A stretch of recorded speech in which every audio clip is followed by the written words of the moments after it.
Então vamos lá, irmãos. A minha proposta para esses próximos estudos é seguir mais ou menos o que eu estava pensando antes de vir a pandemia, né? Que é dar um panorama geral da Bíblia, como se a gente estivesse começando, né, desde o início mesmo, a estudar a Bíblia, como se a gente não soubesse absolutamente nada da Bíblia. Então, essa é a proposta. Eu mudei um pouquinho a proposta, assim, as literaturas, conforme eu fui lendo nessa pandemia, né, que eu tive bastante tempo, eu fui mudando um pouco. Então, eu vou dar início a uma série de estudos que se chama O que Deus requer de nós. É uma pergunta, o que Deus requer de nós? E eu gostaria de te levar a pensar um pouco. O que Deus requer de mim? O que Deus quer de mim? O que Deus espera de mim? Para a gente refletir um pouco. Acho que é os microfones. E a gente vai dar uma série de estudos sobre um panorama rápido da Bíblia. O que é um panorama? Sabe, uma foto panorâmica, uma vista panorâmica? O que é isso? É uma vista de cima, do todo, né? Por exemplo, uma vista panorâmica geralmente é do alto de um prédio. Se a gente conseguisse subir aqui no alto da igreja, provavelmente a gente teria uma vista panorâmica de Jardim América. Né? Minha casa é um pouquinho no alto, eu consigo ver um pouco do todo, pelo menos metade, né? Vigário Geral, muito morro, mas um pouco de Vigário Geral. E uma visão panorâmica nos leva a essa visão de um todo, e ela é importante porque a consciência de um todo nos leva a um entendimento e a um planejamento. Quando se vai construir algo em uma cidade, pelo menos, vamos dizer, o certo seria a gente, o prefeito, os engenheiros, eles construírem uma planta, né? Uma visão panorâmica. Por exemplo, vamos construir uma creche municipal em Vigário Geral e Jardim América.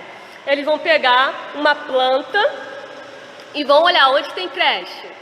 Em Vigário Geral tem duas, o Alfredo e lá dentro da comunidade. Temos uma aqui, mas é Jardim América. Então onde que a gente vai botar? A gente vai botar aqui pertinho das duas? Não, a gente vai botar um pouco mais para lá. Então essa visão panorâmica nos faz ter um entendimento e conseguir planejar melhor as coisas. Então, o que eu quero levar os irmãos é verem a Bíblia de cima, verem a Bíblia como um todo. Então, eu quero convidar vocês a lerem, a gente vai ler uns 3 versículos aqui, que estão praticamente bem pertinho um do outro, que está lá em Oséias 4, o primeiro, versículo 6.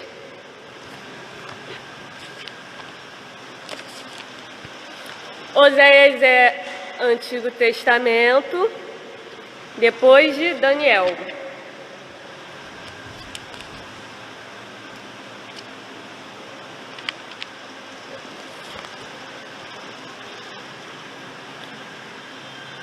Amém? Que diz assim: o meu povo está sendo destruído, pois lhe falta o conhecimento. Eu acho que é a parte B. Não, é parte A. E aí, vira sua página para o capítulo 6, versículo 3 de Oséias mesmo. Que diz assim: conheçamos e prossigamos em conhecer o Senhor. Aí pula para o versículo 6, que diz assim: pois quero misericórdia e não sacrifício, conhecimento de Deus, mais do que holocaustos. Bom, aqui em Oséias a gente pode ver que Deus, Ele quer conhecimento dEle, quer que a gente conheça a Ele. E que o povo é destruído porque lhe falta conhecimento. De quê? Qualquer tipo de conhecimento? Não, o conhecimento dEle. Por isso que somos destruídos. E, vendo a Bíblia de cima como um todo, eu quero levar os irmãos a refletirem sobre qual é a relevância da Bíblia como um todo. Por que que importa que a gente entenda a Bíblia como um todo? E a segunda parte do estudo será, não hoje, mas será qual é a relevância do Antigo Testamento, por que que importa o Antigo Testamento, qual é a relevância, o que importa a gente entender e conhecer o Antigo Testamento e também o Novo Testamento, por que que importa, qual é a relevância do Novo Testamento. E hoje, especificamente, a gente vai ver a mensagem da Bíblia como um todo. E o ponto 1 é o seguinte: a Bíblia é uma grande história de promessas feitas e promessas cumpridas. Voltaire, que era um filósofo francês, ele disse o seguinte: ele previu que a Bíblia desapareceria em 100 anos. Isso ele disse no século XVIII, fazem 200 anos já. E vários outros filósofos, cientistas disseram que um dia a gente esqueceria da Bíblia. Como no Iluminismo, eles acreditavam que uma hora a gente ia acabar com essa ideia de Bíblia. E graças a Deus, porque a Bíblia não foi feita, foi feita através de mãos humanas, mas foi uma ideia de Deus. O autor da Bíblia é Deus. E é a palavra poderosa de Deus, então jamais desaparecerá. Como diz em Isaías, Jeremias, Jesus disse, Apocalipse, que nem um tio, nem um jota, um acento, nada não vai ser cumprido. Né? O que está na lei, o que está na Bíblia, nada acontecerá, tudo acontecerá o que foi dito. Né? Nada não passará. E por que vamos estudar esse tema? Por que vamos estudar esse assunto, né? Nessa introdução de hoje? Porque muitas pessoas acreditam ter uma grande fé na Bíblia. Contudo, a sua sinceridade não é a garantia de entendimento. Não é porque nós acreditamos na Bíblia, cremos na Bíblia, a gente entende a Bíblia. É claro que a gente não vai entender a Bíblia de uma vez só, em uma só tacada. Acho que é praticamente impossível. Ou dominar todos os temas da Bíblia. A Bíblia tem muitos assuntos, muitos temas, que é óbvio que a gente não vai conhecer tudo de uma só tacada. Até porque Lamentações diz que as misericórdias do Senhor são as causas de não sermos consumidos, porque as suas misericórdias não têm fim, renovam-se cada manhã. Então toda manhã a gente tem algo novo para aprender com Deus, certo? Todo dia de manhã as misericórdias do Senhor se renovam e a gente tem algo novo para aprender. Porém, a Bíblia, ela é o livro mais vendido de todos os tempos. O livro mais vendido não é Harry Potter, não é o Alquimista, acho que é o Alquimista do Paulo César Coelho, não é Senhor dos Anéis, não é nenhuma trilogia dessas, é a Bíblia, o livro mais vendido de todos os tempos. Porém, é o livro também mais comprado do que lido. A Bíblia é muito comprada, porém pouco lida. E eu quero apresentar para os irmãos um estudo que aponta que os americanos, né, os estadunidenses, a galera que nasce, que cresceu nos Estados Unidos, dizem que creem na Bíblia. Eles são um povo protestante, né, são um povo evangélico. Né? O Brasil tem a sua raiz católica, eles têm a sua raiz protestante. Então, só para fazer uma comparação a eles, assim como existem os católicos não praticantes, né? Ah, eu sou católico porque minha mãe era católica, meu pai era católico, porque eu fui batizado na igreja. Então, os americanos, eles são assim, só que com protestantismo, com evangelicalismo. E George Callup, ele disse o seguinte: os americanos referenciam a Bíblia, mas não a leem. E porque não a leem, tornaram-se uma nação de analfabetos da Bíblia. 4 a cada 5 americanos acreditam que a Bíblia é a palavra de Deus, literal e inspirada. Mas apenas 4 a cada 10 podem lhe dizer que o Sermão do Monte foi proferido por Jesus. E menos da metade consegue citar os 4 evangelhos. Isso porque eles creem na Bíblia. E eles não sabem que o Sermão do Monte foi falado por Jesus e não conseguem citar para você os 4 evangelhos. E o ciclo da ignorância parece propenso a perdurar, pois os adolescentes de hoje em dia sabem ainda menos sobre a Bíblia do que os adultos.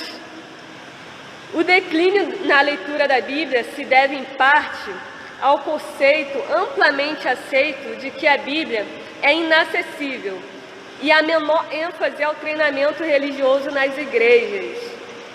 Se os pais não leem a Bíblia, se eles não conseguem citar os 4 evangelhos, os filhos provavelmente nem sabem o que é os 4 evangelhos, nunca ouviu falar.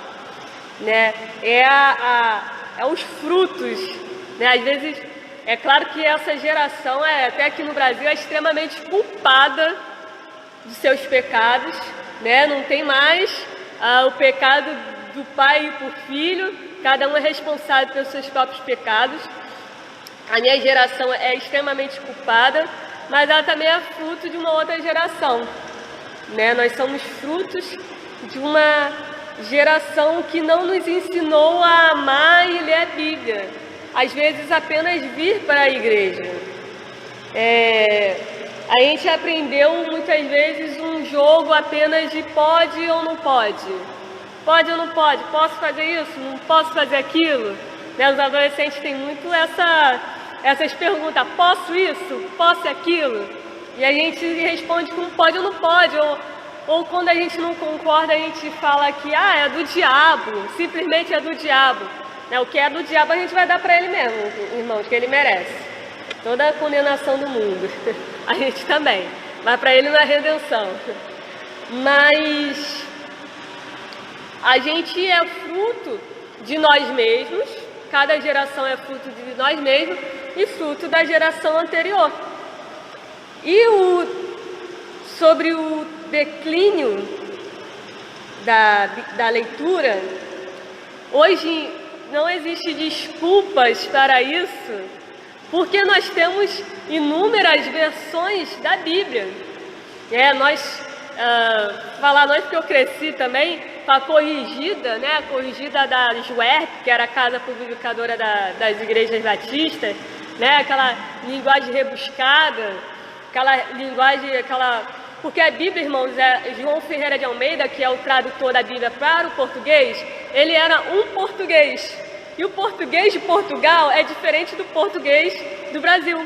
Então a corrigida, ela é uma versão do português de Portugal. Por isso que a gente às vezes acha estranho algumas palavras, algumas expressões. Porém, a gente não tem apenas hoje a João Ferreira de Almeida corrigida, atualizada.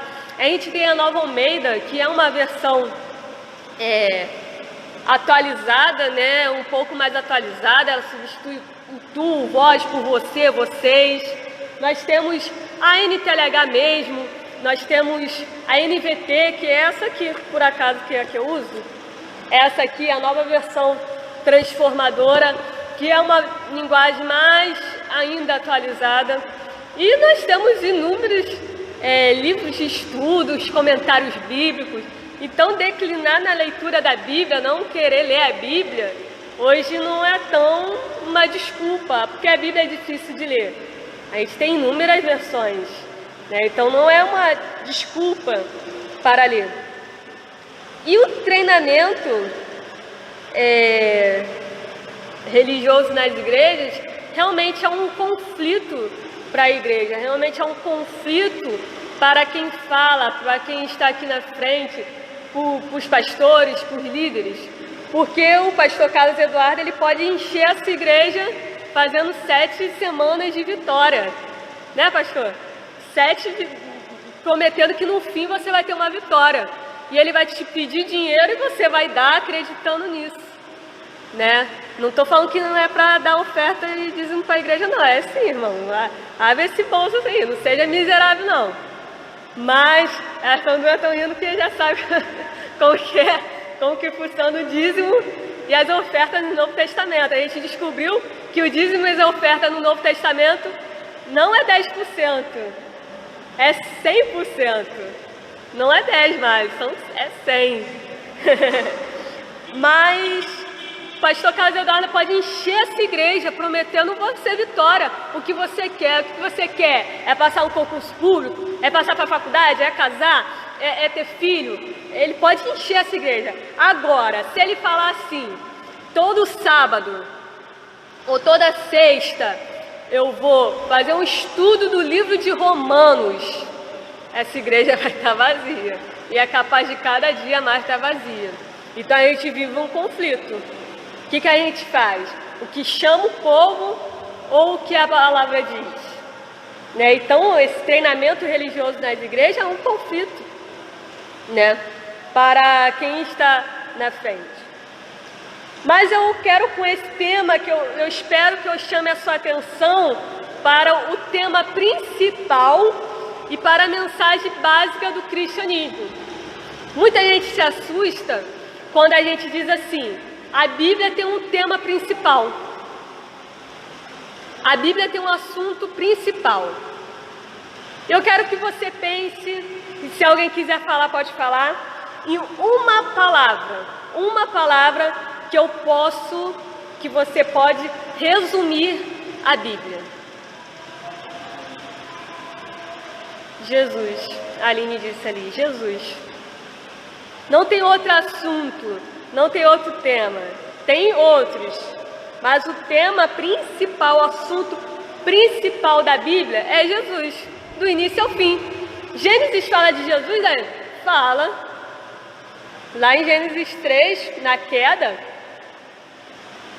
Deus já promete Jesus ali. Em Êxodo fala de Jesus. É só ler Hebreus, você vai ver Jesus em Êxodo inteiro. E por aí vai. A Bíblia sempre apontou para Jesus. Então, a mensagem básica do cristianismo é o Evangelho, é as boas novas de Cristo, que a gente vai trabalhar um pouco mais, talvez semana que vem. Mas, como eu disse, muitas pessoas se surpreendem ao ouvir isso. Mas, Daiane, você não está resumindo demais a Bíblia, não? Não. Jesus é a palavra de Deus. É claro que a Bíblia ela é formada de muitas partes. Mas, ainda assim, a Bíblia, esse livro, ela forma um todo.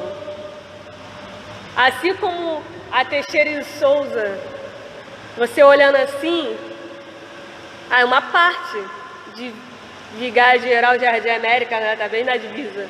Mas se você olhar de cima, ela é parte de um todo, ela é parte de um bairro. E o bairro de Vigário Geral e Jardim América é parte de uma cidade, que é parte de um estado, que é parte de um país, de um continente, do mundo, da Via Láctea, aí você vai até o infinito e além.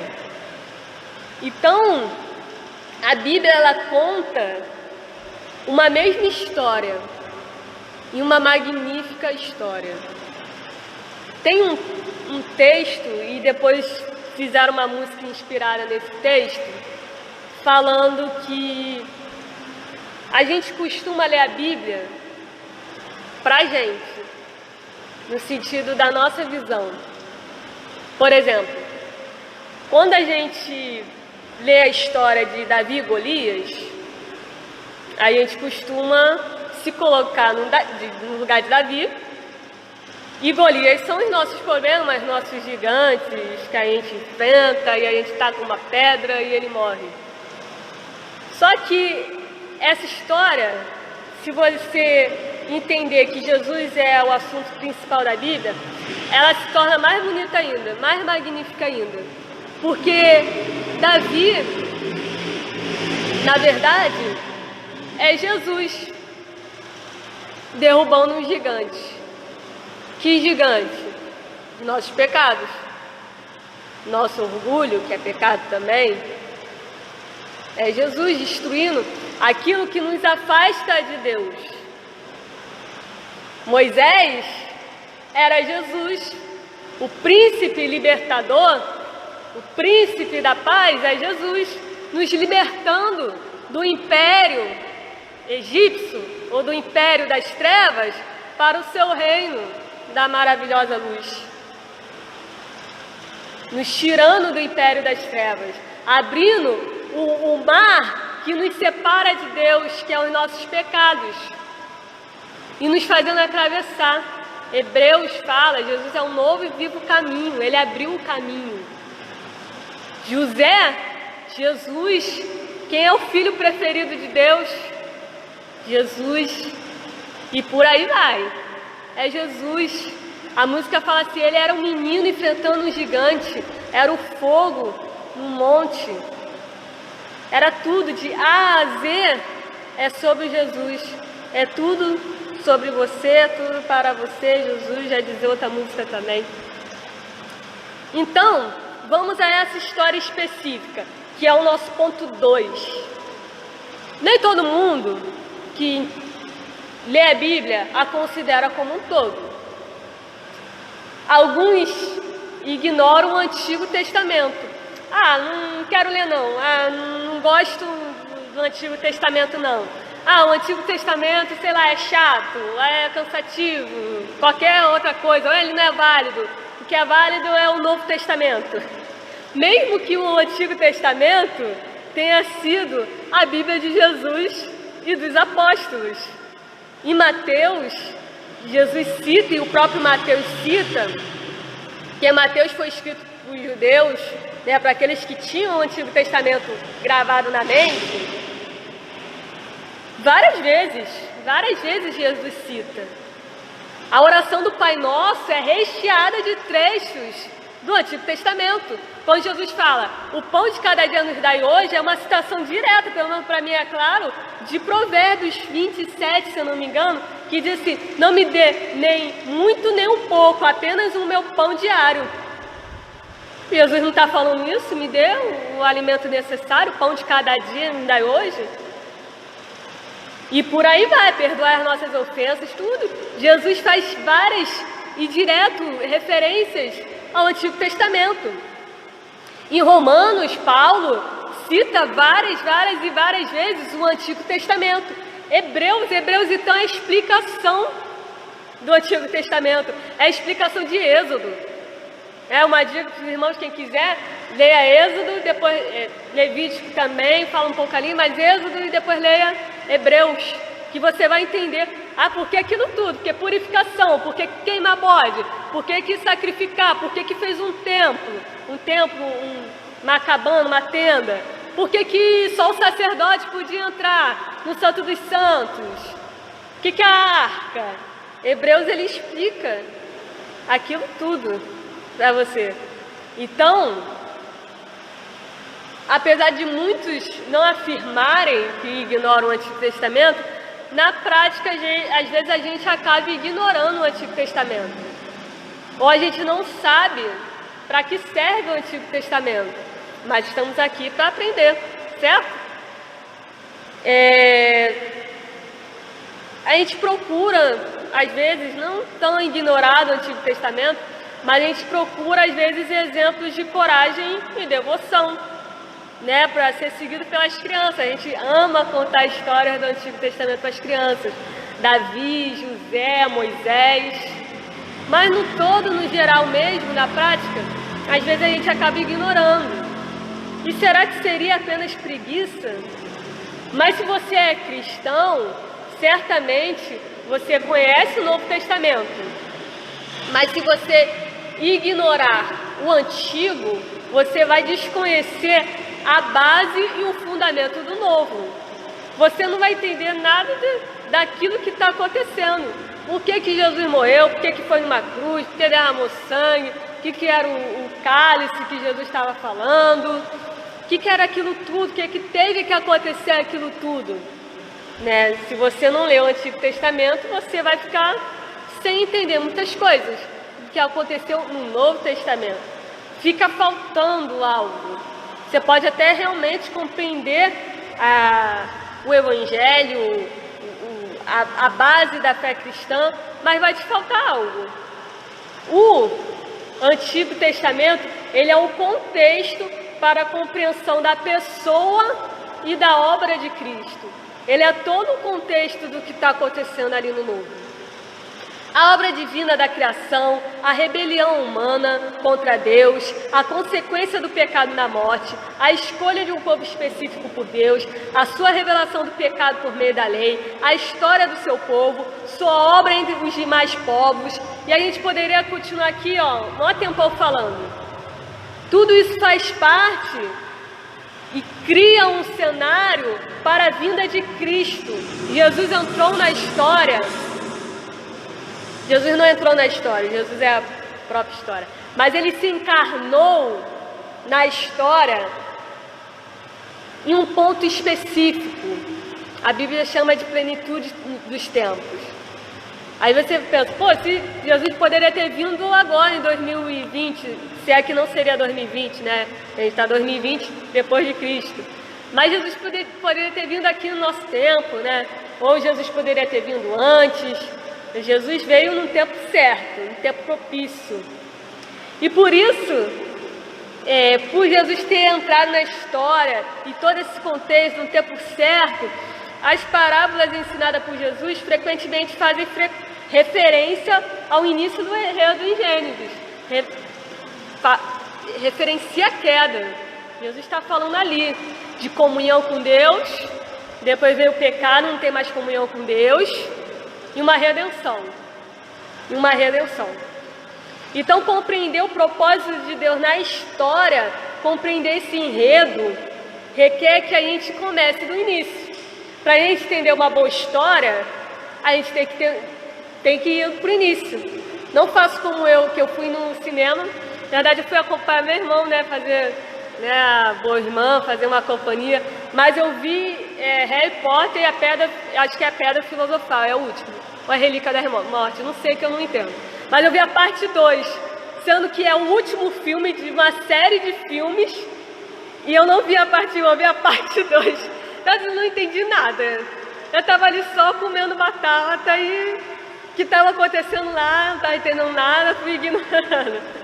Então, para eu entender o que o Harry Potter está fazendo lá, o que ele está atacando a magia dele, o negócio todo dele lá, aquela história e tal, eu tinha que ter visto desde o 1, né? Eu não vi, acho que são 5, né?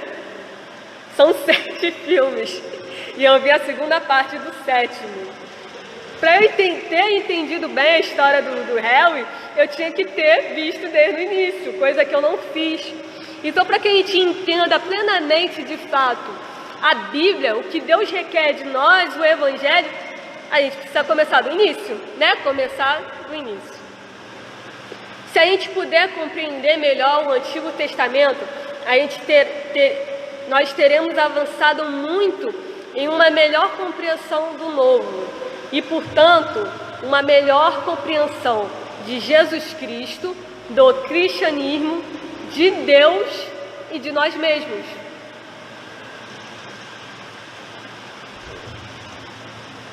Por que de nós mesmos? Eu estou fazendo um curso, irmãos,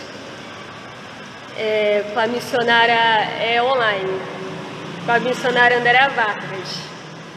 Ela é maravilhosa, depois vocês procurem no YouTube as pregações dela, as palestras dela, muito legal. E eu vou explicar, mas o nome da escola é Escola de Sexualidade, não tem nada a ver com sexo, irmãos, por favor. Na verdade, a sexualidade está muito mais ligada à nossa identidade, a quem nós somos. Né? A sexualidade tem a ver com prazer, por isso que a gente liga também ao sexo. Mas está muito mais ligado à nossa identidade, porque tudo aquilo que a gente gosta ou não gosta faz parte da gente, define quem nós somos, mostra quem nós somos, né? E para vocês verem que eu não estou fazendo escola de sexo, na primeira aula ela pergunta assim, para a gente refletir, e eu quero pedir para os irmãos, dentro de você pense, tente se descrever. Quem sou eu? Quem é você?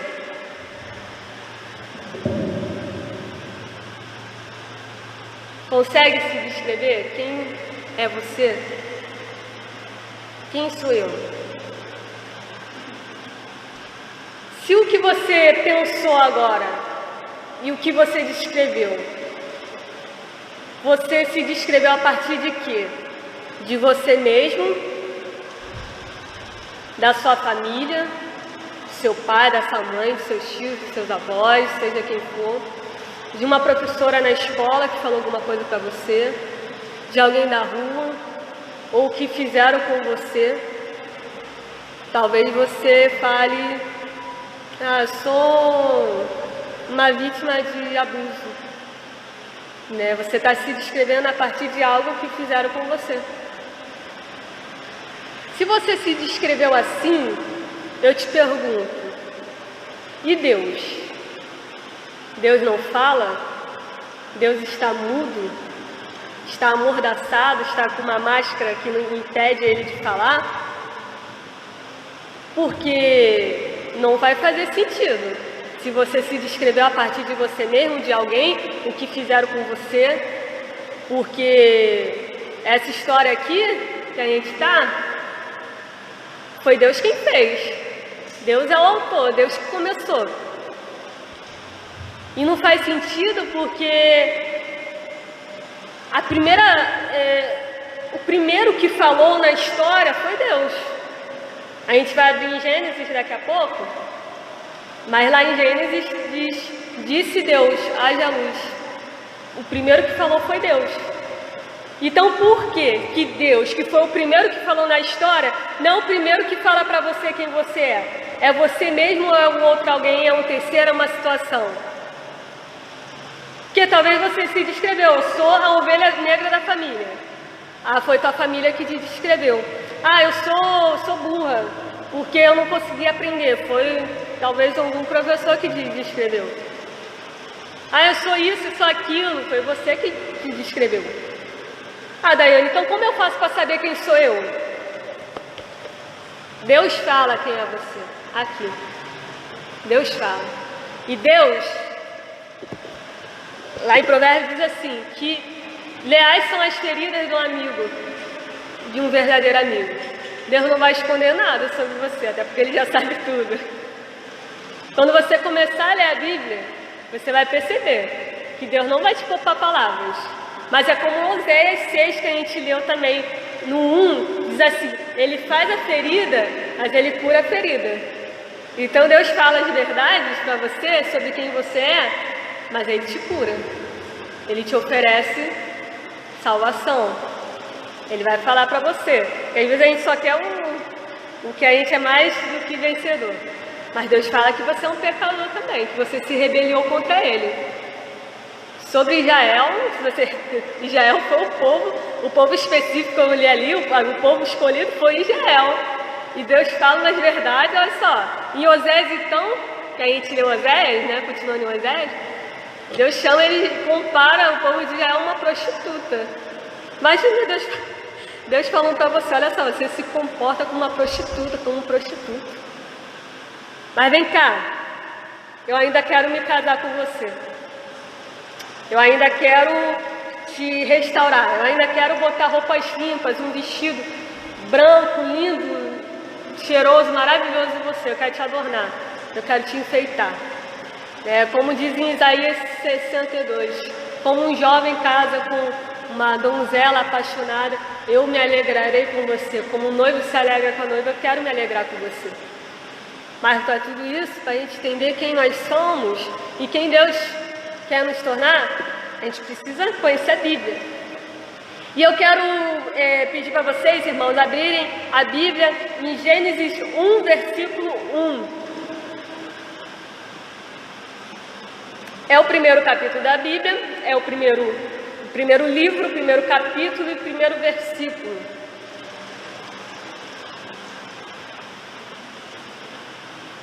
E como se é de se esperar, na primeira página da sua Bíblia diz assim: no princípio, Deus criou os céus e a terra. E é aqui que começa uma narrativa específica. A Bíblia, ela não é apenas um livro de conselhos religiosos repletos de sabedoria e proposições teológicas, embora seja também. A Bíblia trata-se de uma história, de um relato real, situado na história real. É uma saga histórica, é um relato épico. É a história que a gente encontra no Antigo Testamento, é extraordinária. É melhor que Harry Potter, é melhor que Senhor dos Anéis, é melhor que todas essas séries, que séries de TV, que tudo. É uma história magnífica. E nesse primeiro versículo, o relato começa com o maior evento na história do mundo. Você não tem nada. Então, repentinamente, de repente, você tem algo. Mas não pare de ler, porque tem muito mais. Você tem uma criação inanimada. Então, de repente, a gente tem a vida. Você tem criaturas. Então, você tem um homem criado à imagem de Deus. Você tem o jardim do Éden. Em seguida, você tem a queda. E isso que ocorre nos 3 capítulos da Bíblia, os primeiros capítulos da Bíblia, alguns já chamaram o capítulo 3 de Gênesis, no qual Adão e Eva pecam no jardim, de um mais importante capítulo para compreender a Bíblia. Porque se você retirar Gênesis 3, o resto da Bíblia não tem sentido algum. Porque afinal, para que um Redentor, para que Cristo veio, para que a promessa de um Redentor, de um Salvador, se não teve pecado? Redimir o quê? Então, Gênesis 3 é importantíssimo. E após a queda, Caim, o filho mais velho do primeiro casal, ele mata seu irmão. A humanidade se corrompe cada vez mais por diversas gerações, desde a infância. Nenhuma geração é melhor que a outra. Cada uma teve seus pecados específicos, porque a gente tem tecnologias, coisas diferentes. Inclusive a Eclesiastes fala, não fale que o tempo passado foi melhor não, que isso não é sabe dizer. E as gerações é piorando. E desde criança, Gênesis, antes da criação, fala lá, desde criança a humanidade se corrompe. Então Deus finalmente executa o juízo sobre o mundo com um dilúvio, salvando apenas um homem ao qual Deus justificou, ao qual Deus encontrou justo, ao qual Deus viu graça, Deus derramou graça. Graça é um favor imerecido. Então ele salva Noé, juntamente com sua família. E eu não falei, eu estou baseando nesse livro aqui do estudo, irmãos, que é o mesmo tema, que Deus requer de nós, um rápido panorama de toda a Bíblia do Mark Dever. Tive o prazer de conhecer o Mark Dever. Ele entendeu nada que eu falava, ele também não entendeu nada, eu também não entendi nada que ele falou, que ele é americano, meu inglês é péssimo, só fiquei,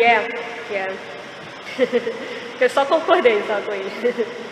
E aí Deus salva Noé e sua família. As gerações após Noé também não são melhores. A humanidade se rebela na Torre de Babel, e dessa vez Deus espalha todos pela face da terra, divide a língua deles lá, cada um começa a falar uma língua diferente. A gente vai ver em Atos que Deus juntou as línguas depois, todo mundo se entendia em Atos, Por isso que é importante, porque depois que eu entendi que na Torre de Babel Deus espalhou as línguas, dividiu, ninguém mais se entendia, foi uma confusão só. E em Atos 2, Deus une de volta e todo mundo se entende, mesmo falando outra língua, porque ali em Atos 2, por exemplo, eu falava inglês, a Jéssica falava espanhol, minha mãe francês, a Aline alemão. A gente estava falando, mas a gente estava se entendendo. Então Deus une de volta as línguas. É muito interessante isso. Então, depois da Torre de Babel, um novo começo é prometido quando Deus estende sua fidelidade a outra pessoa específica, a Abraão e sua família. Após um curto período de prosperidade, os descendentes de Abraão, agora chamados de Israel, tornam-se escravos no Egito. Então vem o Êxodo, na qual Moisés lidera o povo para fora do Egito. Deus dá a lei a Israel, o povo entra na terra prometida. Durante um tempo eles são governados por uma série de juízes. Um reino então é constituído com seu auge representado nos reinados de Davi e seu filho Salomão. Salomão ergue o templo, que passa a abrigar a Arca da Aliança e a funcionar como um centro de adoração a Yahvé, a Deus, em Israel. Pouco tempo depois da morte de Salomão, o reino se divide em Israel e Judá. Quando você vê essa diferença na Bíblia, que eles se dividiram, Israel e Judá. O reino do norte, que às vezes é chamado de Efraim, o reino do sul, que às vezes é chamado de Judá, Jerusalém, fica no reino sul, Sião e tal. A idolatria cresce em Israel, até que os assírios destroem o reino do norte, que é Israel. Judá, então, também se corrompe, se deteriora, até ser destruído pela Babilônia. Os sobreviventes são levados para o exílio na Babilônia, onde permanece por 70 anos. Um remanescente, então, retorna a Jerusalém, reconstrói o templo, porém Israel jamais recupera a sua glória que teve com Davi e Salomão. E essa é a história do Antigo Testamento, bem corrida e resumida. Claro que a gente vai tentar abordar algumas coisas específicas aqui. Agora, né, nessa introdução, eu quero fazer um pedido curioso para você abrir sua Bíblia no sumário da sua Bíblia, que é antes de começar toda a Bíblia, o índice, sumário, não sei como está escrito aí na sua Bíblia. Através desse sumário, você vai ver que essa sucessão de acontecimentos não é relatada em um único livro, mas em 39, né? A história do Antigo Testamento é contada em 39 livros, que juntos formam o Antigo Testamento e são bastante diferentes entre si. Você vai ver que de Gênesis a Deuteronômio, Gênesis, Êxodo, Levítico, Números e Deuteronômio, são os 5 primeiros livros, eles são chamados de Pentateuco, ou os 5 livros da lei. Né? As leis foram dadas aqui, as leis civis, morais e cerimoniais. Né? A gente continua seguindo as morais, as civis, as cerimoniais, não mais no Novo Testamento. Depois eu vou explicar em outra aula.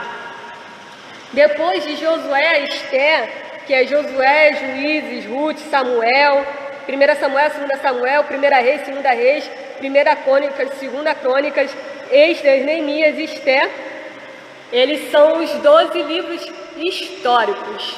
Eles contam a história que a gente acabou de resumir aqui.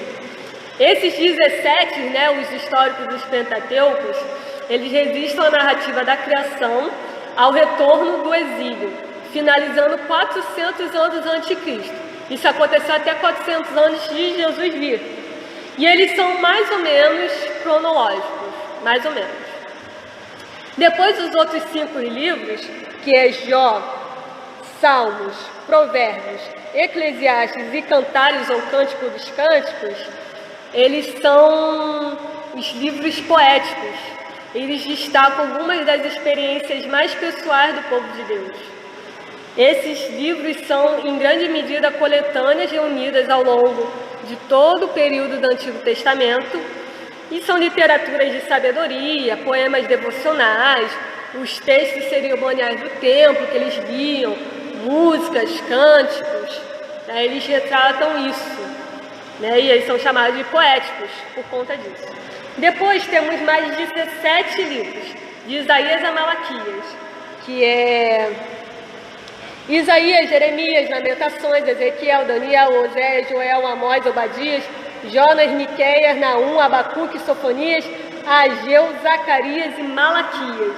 Esses são os livros dos profetas. Né? Eles dividem a partir de Oséias até Malaquias, são os profetas menores.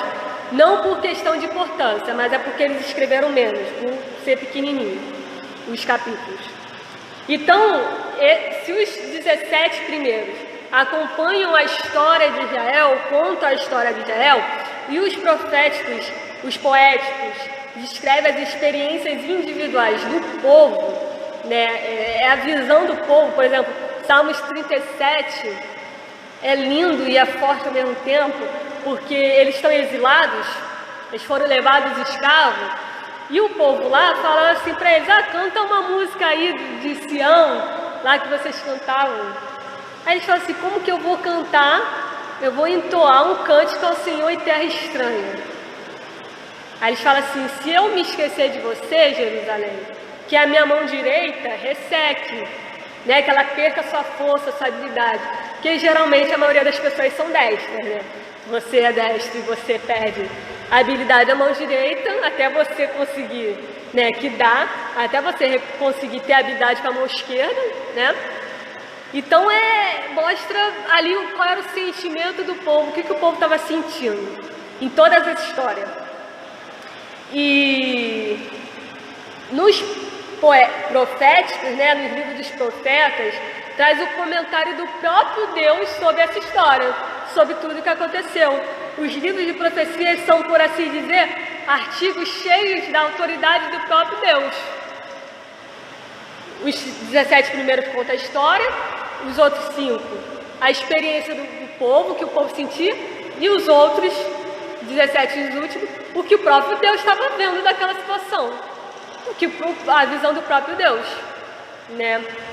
E aí, indo para a parte final sobre a revelação, o Antigo Testamento, como um todo, é uma revelação bastante clara e concreta de Deus ao seu povo, através de uma diversidade de autores e gêneros, né? Temos vários gêneros, de estilos de escrita, né? De forma de escrever. E autores de diversas profissões, inclusive. Temos rei, temos vaqueiro, temos pastor de ovelhas, temos de tudo ali de estilo de autor, né? De profissão de autor. E ao longo de um vasto intervalo de tempo, a Bíblia, ela dura muito mais tempo do que nós lemos. Nós lemos, não parece que durou tanto tempo, mas dura mais tempo do que a gente lê. E por intermédio dessa revelação, ela nos apresenta uma história específica. E é uma forma tremenda que Deus escolheu para se revelar a nós. A Bíblia, né, escrita, a palavra, foi a forma que Deus escolheu se apresentar para a gente. Por isso que a gente preza muito pela Bíblia, porque ela é a nossa regra de fé e prática. E algo interessante, puxando mais para o meu lado, onde chega uma igreja, numa cidade bem distante, que não tem escola, se faz uma escola. E aí no Evangelho, o pobre fica um pouquinho mais rico, e o rico fica um pouquinho mais pobre, porque um vai doando ao outro. E aí, onde chega a igreja, chega uma escola, e aqui no Brasil, inclusive, né, chegaram escolas, veio a igreja presbiteriana, trouxe uma escola, veio a igreja batista, trouxe uma escola, porque é importantíssimo, né, saber ler, né, o pastor Carlos, né, que faz parte da missão Querigma, né, o Tiago, que está lá como missionário, quando ele foi lá, tinha um senhor que não sabia ler, mas ele queria aprender da Bíblia, e aí começou, Tiago não estudou nada, irmão, nem pedagogia, normal, nada. E ele ensinou, e pela graça de Deus o cara foi aprendendo. Nem sei mais como está esse senhor hoje em dia. Mas foi aprendendo, que é importantíssimo. Então é importantíssimo que a gente valorizar os estudos, porque é a forma que Deus escolheu, né? E se você já esteve na posição de contratar alguém, se você já trabalhou no RH, sabe que pegar um currículo de uma página que tenta sintetizar a vida da pessoa é importante. Você sabe como que um resumo em uma página é insuficiente, na verdade, para você conhecer uma pessoa e tomar uma decisão importante. Nenhuma empresa contrata simplesmente pelo currículo. Por quê? Encontrar e interagir pessoalmente com alguém é muito mais revelador, você conhecer alguém. pessoalmente. Então a gente conhecer a Deus pessoalmente, ter um encontro pessoal com Deus através da Bíblia, é importante. Então o Antigo Testamento nos dá muito mais que um raso currículo de Deus. Ele nos relata como Deus trabalhou com o seu povo ao longo das eras, como Ele os tratou e vemos como eles reagiram a Deus. Qual foi a resposta do povo? Vemos como Deus é, e isso nos leva a observar um segundo aspecto do Antigo Testamento, que a gente vai abordar semana que vem, que é a paixão de Deus pela santidade. E aí a gente vai entrar em Jesus e vai depois entrar mais no Novo Testamento.